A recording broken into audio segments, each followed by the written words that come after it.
The top cop reports an overall drop in crime, but says there are some worrying trends. That's the top story we're tracking in your Barbados Today Evening News Update for Monday, July 23rd. So glad you can join us. I'm Fernella Wedderburn. Criminals in Barbados are becoming bolder as they seek out their targets. It's a major concern for the nation's crime chief, Tyrone Griffith, even as the island records a 4.3% decline in crime for the first 6 months of the year. As he delivered a report on the crime situation in Barbados at a news conference this morning, Commissioner Griffith did not go into details, but he noted that the intelligence showed that both perpetrator of the crime and the victim were in many cases rivals. There's growing evidence that the hosting of some public events, especially cruises and open-air fetes, are now being used as the platform for the commission of violent crimes involving the use of firearms. Our intelligence suggests that rival groups use these gatherings as an opportunity to either exact revenge or resolve disputes through the use of violence. What we are observing is that criminals are bolder, and they are prepared to exact their vengeance at any opportune time. However, we also note that much of the victims of these crimes have also been responsible for attracting this kind of conduct towards themselves. There were 17 murders at the end of June this year, 13 males and 4 females, compared to the 19 recorded for the same period in 2017. Griffith said there was a disturbing trend of illegal firearm use, adding that the major contributors to crime between January and June continued to be theft-related offenses, which is responsible for 23.9% of all crimes during the 6-month period.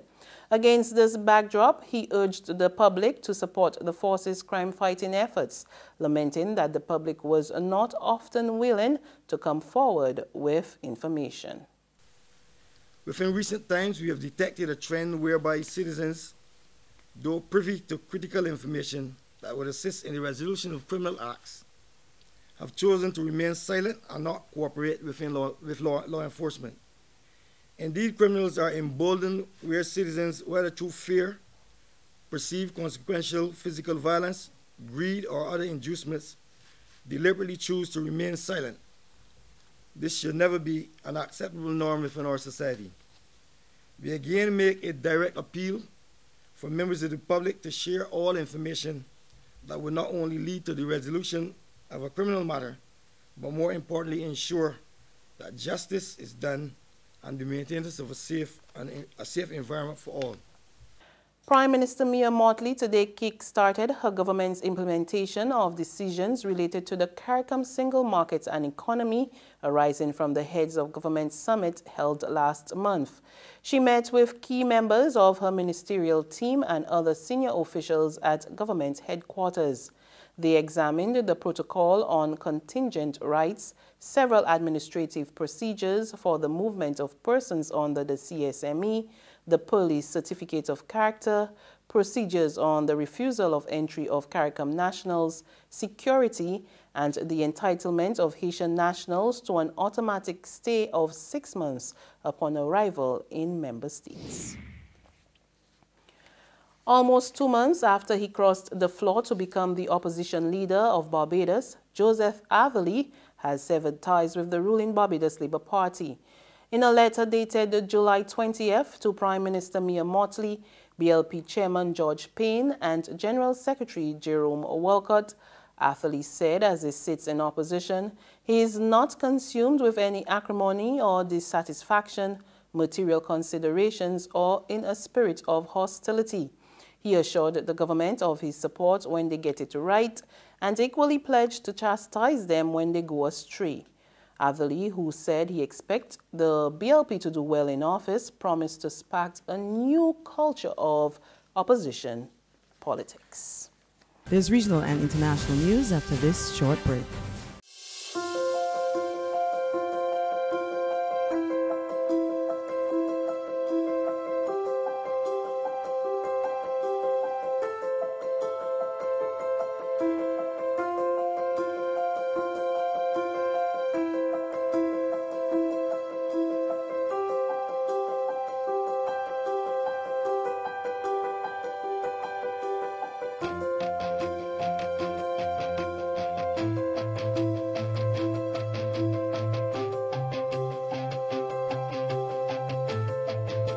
Barbados Today, news you can trust.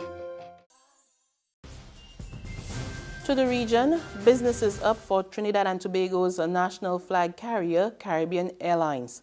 Despite a 32% increase in fuel prices, the carrier posted a hike in revenue. Revenue has increased year on year by $31.3 million or 19%, while earnings before interest and taxation improved over the same period in 2017 by $17.8 million or 77%.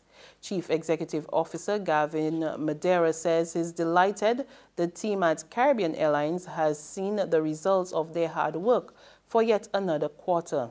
And he added that the airline is on the pathway to profitability. On the international scene, police in Toronto are still trying to get to the bottom of a deadly shooting that claimed the lives of 2 young women. A gunman whose identity has not been revealed opened a fire on a busy restaurant-filled street, killing a 10 and an 18-year-old. 13 others were wounded. We get more in this report from Reuters Television. Investigators are still trying to find out why a gunman opened fire on a Toronto street on Sunday night, killing 2 people and injuring 12 others. Toronto Mayor John Tory on Monday offered his condolences to the families of the victims. Our entire city has been shocked by this cowardly act of violence. As I said earlier this morning at the scene, I'm of course angry, as we all are, that someone would carry out such an attack, which really amounts to an attack on our city itself. Police say the gunman began his assault at 10 p.m. local time in the city's Greektown neighborhood. Cell phone video shows the scene as gunshots rang out and police responded. The suspected shooter was later found dead. Tory says the incident underscores an issue that needs to be addressed.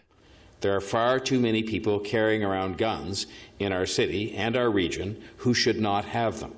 This is the second time this year Toronto has had to deal with tragedy brought about by violence on the streets.